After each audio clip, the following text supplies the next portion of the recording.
Hey guys, I'll apologize briefly for not taking you along on this journey of ripping down this bike today. Obviously, you can tell we're not the whole way through, but you know, with a screwdriver, a large pry bar, a flathead, and a Phillips, let's say 10 millimeter, 12 millimeter, 13 millimeter, and 14 millimeter, and I think you get into like 23 or something with the axles. With those wrenches and stuff, sockets, you can pretty much take this whole bike apart. You just got to kind of look around and see what you're needing. Biggest thing right here, we got down to the carburetors. I need to disconnect, what is this, choke? Need to disconnect the choke cable and the throttle cable, which goes down here. I think that looks like the throttle.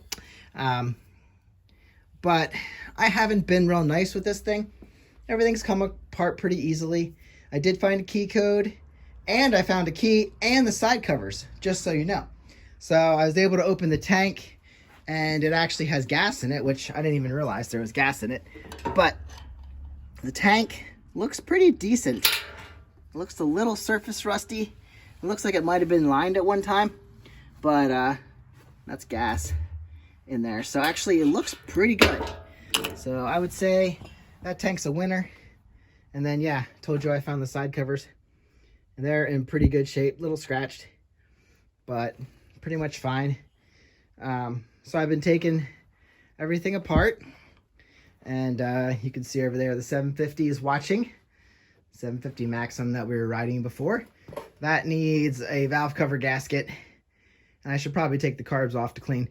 I don't like taking carbs off and putting them back on. And what I ended up doing was getting the intake boots off. I took them off. I got them off the carburetors, and then I just didn't have anywhere to go.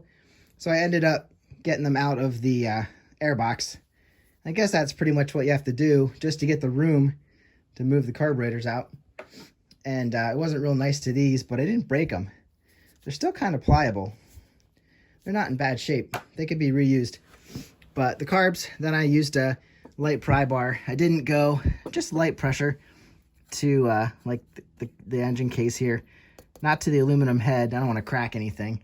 But just applied a little bit of pressure to push them out of there. I'm weak these days, guys. So trying to pull these with my own strength isn't that successful. So anyway, now the carbs are clear. And yeah, I got the gauges off, and it's coming along. Dogs are barking.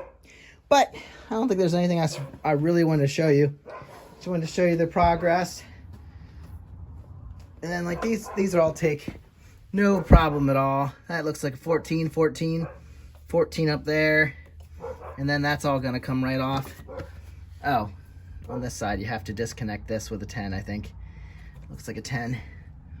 But pretty soon the engine has to come out. That's kind of a pain. Won't be, I don't know where to put it. But once this is all stripped, I think I can get the airbox out this way. I think. So I'll get the battery out. But I think the airbox can slide forward once. I think there's a screw there. But once these are out of the way, I think I can get that out. Might need to take these off. Might need to move the engine a little bit. I don't know. Anyway, it'll be interesting to find out where that's connected. Definitely runs up there. So I think it probably runs into the starter switch. Engine stop start switch. Yeah, there's some wiring. No. Red. Well, it doesn't matter. Somebody who wants to buy the wiring harness for this can play with it. But anyway, that's the update for now. We will get the carbs out. I'll take you along when we open those up, because those are always fun to see what's inside those carburetors, since we don't know the history of this bike. But we'll take all the spark plug off. Spark plug wires. Plugs look decent. They could be new. You don't know. But could be a solid running bike. Well, guys, I figured you might get a kick out of this now that I got the carburetors out. Disconnected the choke real easy. That can come straight out there. The throttle, I disconnected up here. So that was easy to then fish out from its perch here. But the funny thing I wanted to tell you is, now that I got these carbs out, I looked at them, I said, oh, I have the exact same set of carbs for an XJ650 sitting over here. I wasn't sure exactly what they were for, but they're exactly the same. That makes sense because I have another XJ650 waiting to be parted out with no carburetors. So there we go. Easy enough to figure out. I don't want to get them mixed up. Kind of like to know this one versus that one.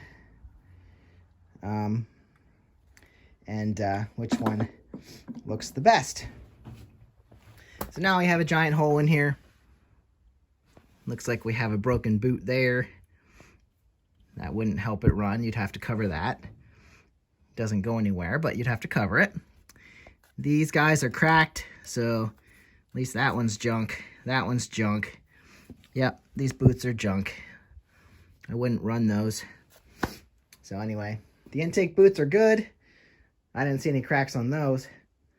But over here, these are kind of junk.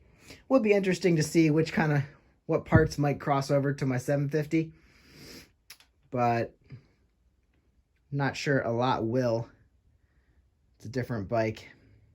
So anyway, like I said, those carbs need cleaned out. I'm sure I can't use the 650 carbs over there. There's a slight chance, but probably very little of a chance. And I can already see the airbox over there is different. It's way thicker. This one's very thin here. So now, it'd be interesting to see if I can get the airbox out. Here's our wires that are running there. Connected here. I bet you this is a start switch because, as I showed you earlier, there was this start button here rigged up, and it doesn't go to anything. I don't know what they were trying to accomplish. Obviously, it didn't work. Here is our run on off switch. That's still hooked up, but the start button doesn't do anything. Interesting to know. And the other thing, see if I can find it down here. I told you we didn't have an ignition. Well, we do have the bottom part of the ignition. I've never seen these taken apart, but we have the key code on the back of here. And I did find out the key does work. The key that I did find does work in the seat lock, and it does work in the tank. So that very well could be the proper, there's a bolt. That very well could be the proper key code for the key that we have for this motorcycle. So, yep, 2 sets of carbs. We'll have to open these up first and see what's inside.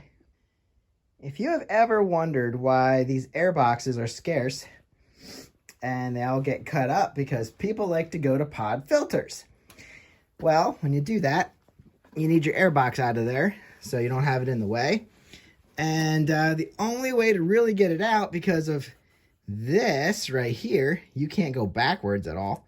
So it's not like you could take off the back tire and wheel and get it out that way. They're going to chop this thing up because, first of all, carbs need to come out. Boots need to come off. Starter needs to be taken out. And then there's this little hump on the engine transmission area that you honestly can't really get past. So what ends up happening is you end up forcing it so much that you probably crack it in the end. Oh, by the way, there's a little air tube that comes off the other side. You have to remove that, or that holds on to it. But till it's all said and done, you have a screw up top.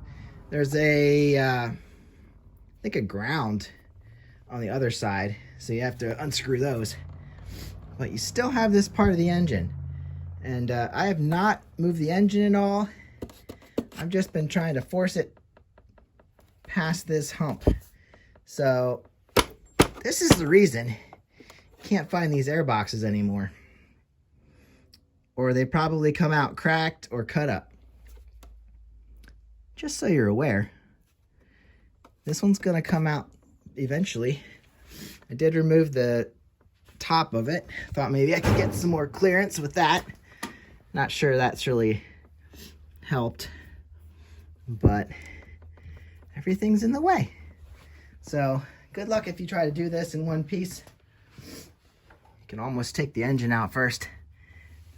I was smacking this thing around and I heard a crack. I don't think I cracked it, but I'm still not out either. Just for your information. And I'm not sure if I ever will be. Look, I got it out. It was really frustrating. And I let it get to me. I forced it at the last minute. I broke the corner out of the box. I mean, I could plastic weld some plastic in there and seal it back up. Make it right. Look, the battery box came out easy. But I caught it. I torqued it against the frame here, I think. I should have taken these boots off, and then I would have had a little bit more space to turn. But instead, I forced it, and I broke it against the frame. So all that work, as I told you, resulted in a little bit of damage on the side, which is repairable. I mean, it might not make that big a deal because you have your air intake here and then your giant filter, which sits over there, and then that sits in there. So basically that stays in place there when you put the lid on. So it would just let a little more air in, and it wouldn't come in the back, it would come in the side too. So is it that big a deal? I don't know. Maybe I'll try to sell it as is. If it doesn't sell as is, I guess I'll put a little bit of plastic in that hole. I mean, I have the plastic. Whoever buys it can, I don't know, can't really make those little pieces anything. I could just slap a piece of plastic on there and no big deal. A little bit of plastic welding would do it fine. Anyway, that's it for tonight.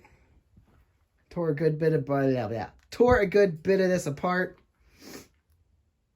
And now you can see all the wiring. Wiring harness is free now. I can start fishing it out through here. I bent this back to try and make clearance. Now I have to move it to get the wire out. But we'll have to unconnect it from all that. So, yay, got it. Broke you a little bit. There you go. Maxim.